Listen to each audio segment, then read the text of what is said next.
반갑습니다. 송재준입니다. 민주당이 지금까지 참 정신나간 짓거리를 많이 해왔는데 그 중에서 대표적인 거 한 가지를 꼽으라고 한다면 저는 검수완박을 꼽을 수 있을 것 같습니다. 검수완박은 한마디로 얘기해서 검찰의 수사권을 박탈하겠다라는 것인데 그것도 그냥 박탈하는 게 아니라 완전히 박탈한다라는 거죠.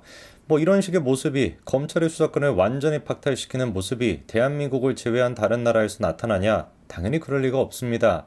참 진짜 코미디도 이런 코미디가 없는데 상식적으로 생각해 봤을 때 한번 보십시오. 뭐 100번 1000번 양보해가지고 민주당이 최근 들어가지고 범죄 혐의가 별로 없었다. 뭐 하나같이 진짜 보수와 관련된 사람들한테 범죄 혐의가 드러났다 라고 하는 상황이었으면 민주당 입장에서 야 보수 저것들 뭐 하는 것들이냐 맨날 저렇게 범죄 혐의만 나오고 있으니까 야 우리가 이참에 이 검찰에 대한 수사권 이런 것도 마찬가지로 우리 입장으로 좀 바꾸겠다 이러면 또 모르겠어요. 근데 어떻습니까? 하나같이 지금 피의자, 하나같이 지금 수사를 받고 있는 사람들이 민주당 쪽에 있는 인간들 아닙니까? 그런 인간들이 오히려 검찰의 수사권, 자기를 수사해야 되는 검찰의 수사권을 박탈시키겠다라고 얘기하니까 이건 뭐 도저히 우리가 상식적으로 생각해봐도 말이 안 되는 거겠죠. 그래서 뭐 상식적으로 한번 보시면 되는 겁니다. 범죄인이라고 한다면 자기 스스로 범죄가 있다라고 생각한다면 검찰을 무서워하고 경찰을 무서워하는 것이고 스스로 생각하기에 범죄가 없다. 나는 아무런 잘못이 한 게 없다라고 한다면 당연히 검찰과 경찰을 무서워할 리도 없겠죠. 그러나 지금까지 이재명 체제의 민주당이 만들어지고 지금까지 쭉 모든 역사는 뭐였다? 그쵸? 검찰을 무서워하고 경찰을 무서워하는 그런 역사였다. 바꿔 얘기해서 민주당은 범죄인의 집단이다 라고 얘기할 수 있는 것이겠죠. 오늘 제가 영상을 통해서 좀 주목해보고자 하는 것은 한동훈 장관이 법무부 장관이 되고 난 뒤에 1호 지시를 내렸던 거 혹시 기억나십니까? 그쵸? 증권범죄합수단, 여의도 저승사자라고 불렸던 증권범죄합수단을 부활시키는 것이었는데요.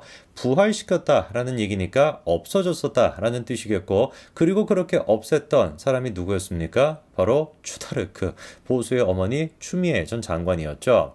추미애가 그렇게 합동사단을 없애고 난 뒤에 한동훈 장관이 다시 부활을 시켰습니다. 그로부터 1년 정도의 시간이 지났는데 그 1년 동안 도대체 합동사단이 어떤 결과를, 어떤 성과를 만들어내는지 간단하게 좀 정리해 봐야 되겠습니다. 우선 일단 이런 얘기가 나오고 있죠. 증권범죄합수단 1년 동안 무려 이게 얼마입니까? 1조 6천억 가까이 되는 추징 보전을 했다라는 거예요. 그러니까 저거는 바꿔 얘기해가지고 무고한 시민들한테 마음대로 그렇게 사기를 쳐가지고 뺏어갔던 돈, 그런 돈을 이게 무슨 뭐 1600억만 하더라도 어마어마하게 큰 돈일 텐데 1조 6천억 가까이 되는 그런 지금 세금을 뭐 지켜냈다라고도 우리가 볼 수 있는 거겠죠. 그래서 구체적으로는 불공정 거래 사범 373명을 기소했고요. 그중에 48명이나 구속이 됐습니다. 그리고 이들로부터 거두든 범죄 수익 추징 보전금만 하더라도 얼마라는 거예요? 무려 1조 6,387억이다 라고 우리가 볼 수가 있습니다. 구체적으로 어떤 사건들이 대표적으로 있었는지 보니까 에디슨 EV 주가 조작 사건이 있었죠. 이거 20명 모두 기소를 했고요. 453억이나 추징 보전을 했었고, 뭐 그때는 뭐 엄청 까부로 됐었습니다. 자기가 뭐 국내 주가 조작의 1인자다, 강남 최고 주가 조작 선수다, 형사처벌을 받지 않는 성역이다 라고 자처했지만 지들도 뭐 예상하지 못했겠죠. 추미애가 사라지고 한동훈이 등장할 거라는 건 전혀 예상하지 못했겠습니다. 그리고 그대로 한동훈 장관이 등장하면서 나가리가 돼버렸고요. 그리고 참 안타깝게도 기업 비리의 종합판이라는 평가를 받는 대우조선해양건설 이런 사건도 있었고요. 거기다 최근에 뭐 가수 임창정 씨가 연루가 돼 있다라는 논란이 있었던 SG증권발 주가 조작 사건, 이것 또한 마찬가지로 최근에 있었습니다. 그러니까 뭐 지금 1조 6천억 가까이 되는 추징 보전이 됐고요. 그리고 이제 관련된 사람들만 지금 수백 명 가까이 기소가 됐는데, 여기서 우리가 좀 생각해 봐야 되는 게 추징 보전금이 1조 6천억이다라는 것이 끝이 아니에요. 왜냐면 이 기본적으로 증권이나 이 금융이라고 하는 거 어떻게 운영이 되는 겁니까? 거기에 연관이 돼 있는 사람들의 심리 상태가 굉장히 중요한 거거든요. 그렇지 않겠습니까? 뱅크런 하는 것도 마찬가지인 것이고 증권 투자 같은 것도 뭐 주식 투자도 마찬가지인 거겠죠. 사람들의 심리가 굉장히 중요할 수밖에 없는데 이런 식으로 주가 조작 같은 게 계속해서 부각이 되고 내가 돈을 넣었었는데 주가 조작을 통해 가지고 내가 돈을 잃었다. 이 엄청나게 내가 돈을 잃었는데 다시는 나는 주식 투자를 안 해야 되겠지. 이럴 수도 충분히 있는 거거든요. 그런 것들이 전부 다 이제 그 분위기 자체를 굉장히 좀 딱딱하게 만들게 되는 것이고, 사실상 우리가 볼 수 있는 피해는 뭐 수치상으로는 1조 6천억이다라고 얘기해도 그거보다 그것보다 훨씬 더 많은 피해, 그러니까 사람들이 경직이 돼가지고 제대로 투자를 못하게 되는 거, 그것까지 고려한다면 이거 어마어마한 큰 피해가 있었던 겁니다. 근데 이 모든 것들이 누가 유지가 됐다면, 추미애라고 하는 인간이 계속해가지고 법무부 장관이었다면 세상에 드러나지도 않았을 것이고, 당연히 세상에 계속해가지고 그냥 저렇게 뭐 1인자다 보다 까불고 대면서 주가조작 계속 하지 않았겠습니까? 그 피해가 고스란히 지금 국민들한테 돌아가고 있었겠죠. 그러니까 추미애가 법무부 장관이었냐, 한동훈 장관이 법무부 장관이었냐, 이렇게나 큰 차이를 만들었던 겁니다. 당시 추미애가 이런 얘기를 했습니다. 증권범죄합동수사단이 부패의 온상이다 라고 얘기했는데, 그 근거가 뭔지를 보니까 라임 사태 김봉현이 때문에 그랬습니다.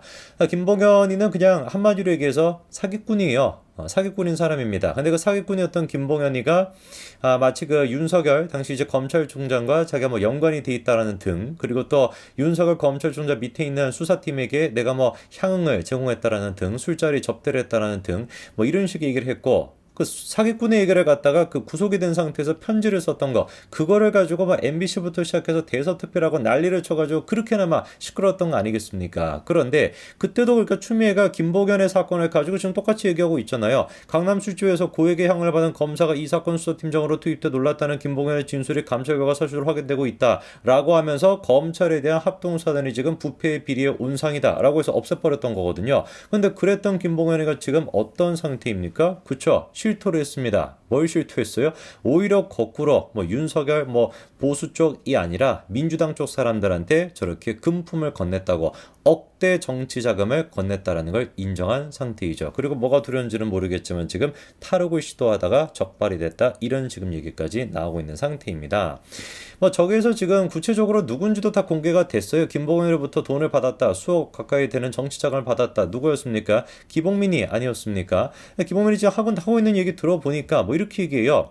법원에서 30년형을 선고받은 범죄자의 번복된 진술에 의존한 명백한 정치 기획 수사라고 얘기하고 있는데, 원래 그런데 이런 식으로 범죄자의 번복된 진술을 기반으로 두고 정치를 해왔고 기획수사를 벌여왔던 사람들이 누구였습니까? 그게 바로 문재인 정권이었고 추미애 등등이었거든요. 검수한 바 뭐 그런 식으로 시작했던 거 아닙니까? 갑자기 뭐 듣도 보던 인간이 나타나가지고, 그 이철인가 뭔가 이런 인간이 나타나가지고 뭐 어쩌고저쩌고 했다, 한동훈 장관에 대해 가지고 내가 뭐 유시민 이렇게 뭐 자료를 좀 제공하라고 뭐 연락을 받았다, 그런 말도 안 되는 얘기를 해가지고 거기서부터 검수한박이 시작이 뭡니까 그 채널A 사건이 검언 유착이 시작이 됐던 것이고, 검언 유착이 얼마나 또 오래 지속이 됐었습니까? 그 이후로도 계속 마찬가지였던 거예요. 뭐 지금 이제 그 김건희 여사에 대해서도 뭐 태권도 뭐 하여튼 뭐 있지 않았습니까? 그 인간도 나와가지고 뭐 할아버지 같은 사람이 나와가지고 갑자기 무슨 내가 뭐 김건희 여사 봤다 이렇게 주장을 했던 거, 철저하게 그러니까 말도 안 되는 진술 이런 거에 의존해가지고 정치 수사를 해야 하고 기획 수사를 해왔던 게 바로 누구다? 문재인과 추미애이었던 겁니다. 오히려 그런데 기봉민이가 지금 저렇게 거꾸로 얘기를 하고 있는 것이죠.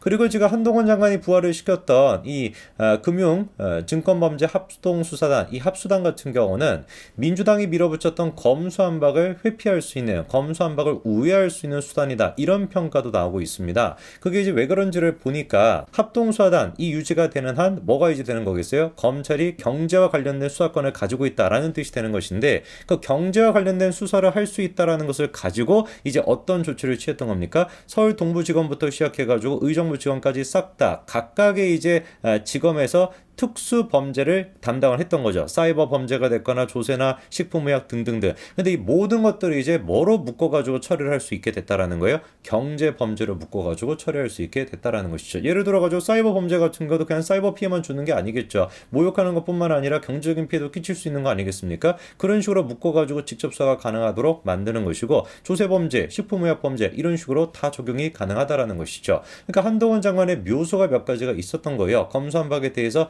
시행령으로 그거를 우회하겠다라는 것도 있었지만, 이런 식으로 각각의 지검에서 전문 부서를 만들어서 중점 검찰청의 기능을 강화시킴으로써 검수완박을 우회할 수 있는 방법과 마찬가지로 한동훈 장관이 고안을 했던 것이죠.